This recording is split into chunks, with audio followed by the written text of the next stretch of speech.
Hello there, Lunar Squadron, and welcome back to the channel. As we all know, the stakes for Marvel's Spider-Man 2 are as high as they have ever been, as Miles and Peter are set to face off against some of the most powerful villains that they will ever face. However, it appears that those stakes are set to transition into the real world, as well as a recent report indicates that Marvel's Spider-Man 2 has to deliver in order to carry Sony as a company into 2024 and beyond.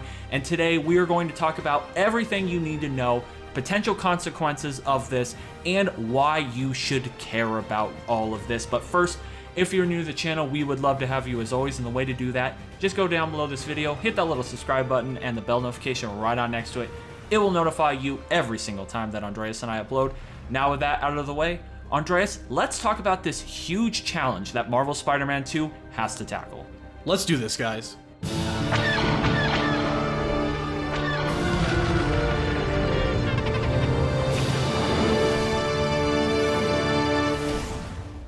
Alright, Andreas, so in our last video, we broke down the historic performances of the various Marvel Spider-Man 2 trailers, and we talked about how we anticipate Marvel Spider-Man 2 to be the best-selling game, at least first-party game, on the PlayStation 5. However, now we have this recent report stating that this game has to deliver. What is going on here?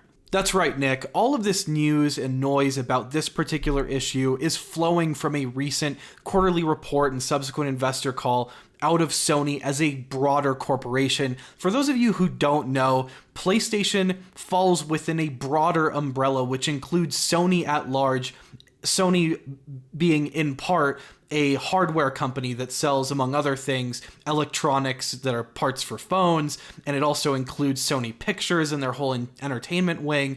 And so Sony Interactive is really one of the gears in the broader Sony machine, and this report really did a great job of breaking down the stakes that Spider-Man has and exactly what it has to do to really save Sony going forward. And so we're really pulling a lot of this information from a PlayStation Lifestyle article, the title being All Eyes on Spider-Man 2 PS5 as Sony's shares fall. And we're going to walk through this article, and then at the end we're going to tell you all why you should really care about this, because really this is something that we should all be looking at as fans of gaming, fans of the industry, and this might impact all of us in some way or another. In fact, it probably will impact all of us in one way or another going forward. But first, let's kind of walk through this article. As reported by Bloomberg, Sony's stocks tumbled by as much as 6.7% when the market opened in Tokyo on August 10th.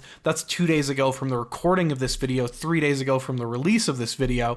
And it wasn't just the PlayStation division that slightly missed targets. Sony's movie and sensor business saw significant declines, with the company blaming the former partly on the ongoing Hollywood strikes. Sony, who supplies image sensors to mobile device manufacturers, told investors that demand had slowed down and is not expected to recover until at least next year.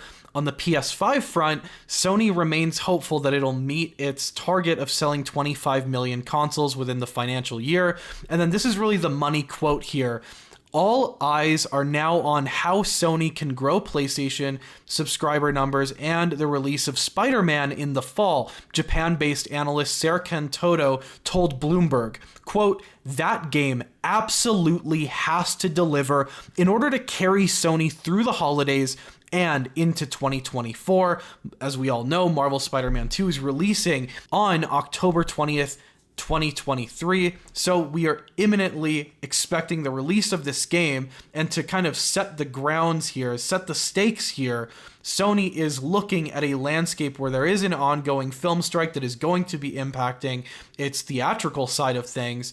And then in terms of its tech side, they are expecting a real slowdown for image sensors to mobile device manufacturers. And so Sony is looking straight at PlayStation to really carry it as a profitable business throughout the rest of this financial year.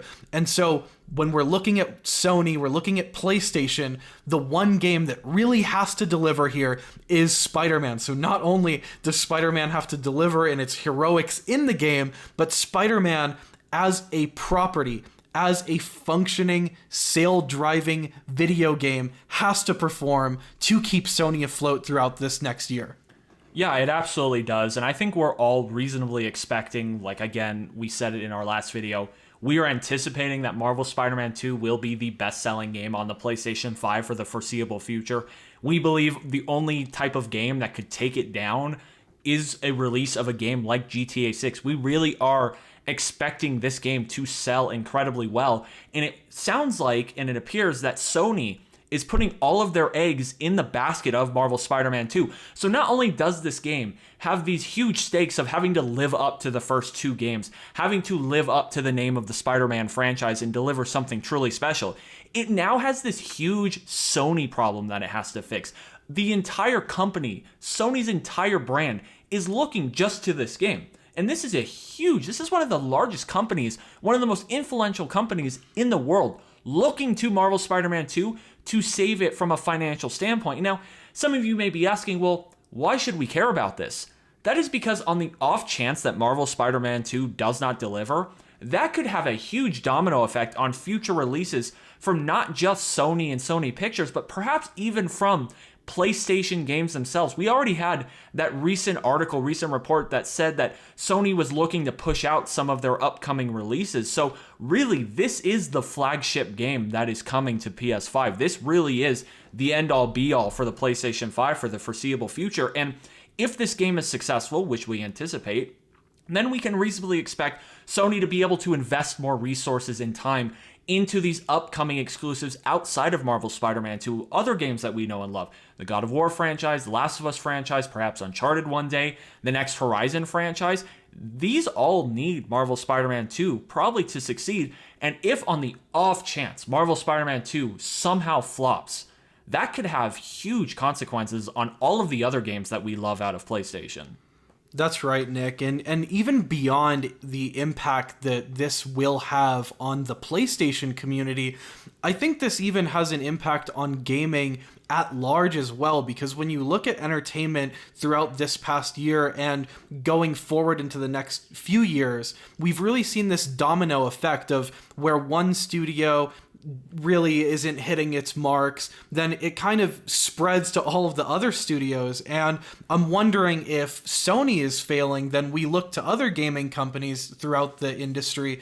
And if Sony, which we expect to deliver these top-class AAA games, is not turning profits, then these investors are going to maybe turn a cold shoulder towards the gaming industry at large. And as fans of gaming, we all want gaming to succeed. Really, this is beyond a PlayStation versus Xbox issue or a PC master race versus Xbox or PlayStation issue. This is, if you are a fan of gaming, you should be rooting for this Insomniac team to really deliver big here, because really Spider-Man, the stakes that Spider-Man has here is it has a chance to save gaming, to show investors that gaming is a serious sector of the economy, that when done right, when these studios deliver on what they promise, they can almost carry these large companies like Sony in times of economic dismay. And that is a really special opportunity that Spider-Man has. And Nick, based on the numbers that we looked at in our prior video, where we projected that this game would do well and it has a chance to hurdle over that 20 million unit barrier that these high-end Sony AAA titles usually bump into, we think this game really does have a chance to go beyond 20 and maybe claim that 30 million spot, or who knows, go out into the range of maybe not quite a GTA, which we looked at GTA 5 with its 10-year life cycle pulling almost 160 million units. If it could scrape anywhere near 30 million units, this game would be a massive success for Sony and a massive success for gaming at large. Yeah, I completely agree. And the last thing I want to say is, not only do I think this is a huge problem that Marvel Spider-Man 2 has the opportunity to fix for Sony and for the gaming industry, I also think this is a huge opportunity for Marvel Spider-Man 2, because with the current SAG-AFTRA strike, with video games not impacted by that, if Sony is able to turn and look towards Marvel Spider-Man 2, and that game is a hit, and it is a massive success, and it carries them through the next fiscal year or whatever it does, and it helps save the financial side of that company, that would incentivize other companies around the world to perhaps invest more money and invest more resources into their own gaming divisions. This really is a huge opportunity for Marvel Spider-Man 2, Insomniac, and PlayStation to set a very high bar and a very high standard and really set the pace for gaming for the foreseeable future. All right, guys, so there you have it. Not only does Marvel Spider-Man 2 have these huge stakes to live up to in terms of Spider-Man and living up to the previous games, but it now has this huge financial problem that it has to fix for Sony. So let us know down below in the comments, do you think Marvel Spider-Man 2 will live up to the hype? Do you think it will be able to hit those sales goals and help pull Sony out of their financial problems? Can Marvel Spider-Man 2 be the hero that we need it to be? Let us know down below in the comments. Anyway, guys, that is going to do it for us for this one. Thank you all so much for watching, and as always, we will see you all next time.